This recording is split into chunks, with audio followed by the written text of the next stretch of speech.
The pyramids of Egypt fascinated travelers and conquerors in ancient times and continue to inspire wonder in the tourists, mathematicians, and archaeologists who visit, explore, measure, and describe them. Tombs of early Egyptian kings were bench-shaped mounds called mastabas. Around 2780 BCE, King Djoser's architect, Imhotep, built the first pyramid by placing 6 mastabas, each smaller than the one beneath, in a stack to form a pyramid rising in steps. This step pyramid stands on the west bank of the Nile River at Saqqara near Memphis. Like later pyramids, it contains various rooms and passages, including the burial chamber of the king.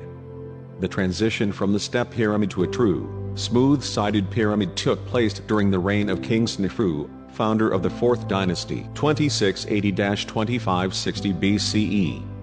At Medum, a step pyramid was built, then filled in with stone, and covered with a limestone casing.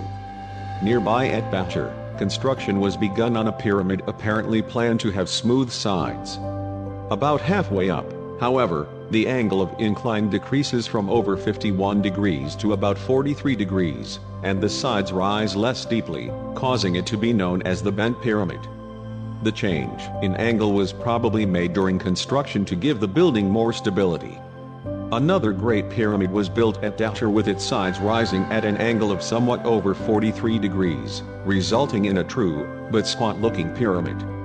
The largest and most famous of all the pyramids, the Great Pyramid at Giza, was built by Sneferu's son, Khufu, known also as Cheops, the later Greek form of his name. The pyramid's base covered over 13 acres and its sides rose at an angle of 51 degrees 52 minutes and were over 755 feet long.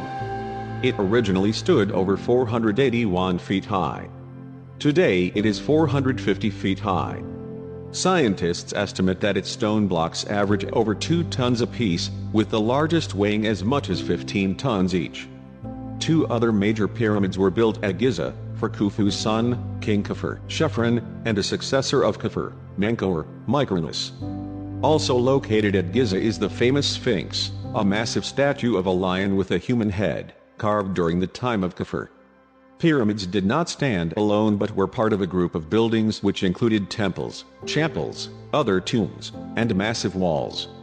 Remnants of funerary boats have also been excavated. The best preserved is at Giza. On the walls of 5th and 6th dynasty pyramids are inscriptions known as the pyramid texts, an important source of information about Egyptian religion. The scarcity of ancient records, however, makes it difficult to be sure of the uses of all the buildings in the pyramid complex or the exact burial procedures. It is thought that the king's body was brought by boat up the Nile to the pyramid site and probably mummified in the Valley Temple before being placed in the pyramid for burial. There has been speculation about pyramid construction.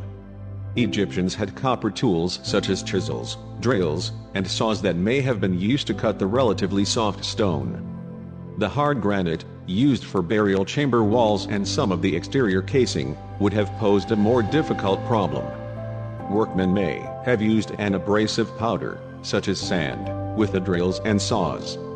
Knowledge of astronomy was necessary to orient the pyramids to the cardinal points, and water-filled trenches probably were used to level the perimeter. A tomb painting of a colossal statue being moved shows how huge stone blocks were moved on sledges over ground first made slippery by liquid. The blocks were then brought up ramps to their positions in the pyramid. Finally, the outer layer of casing stones was finished from the top down and the ramps dismantled as the work was complete.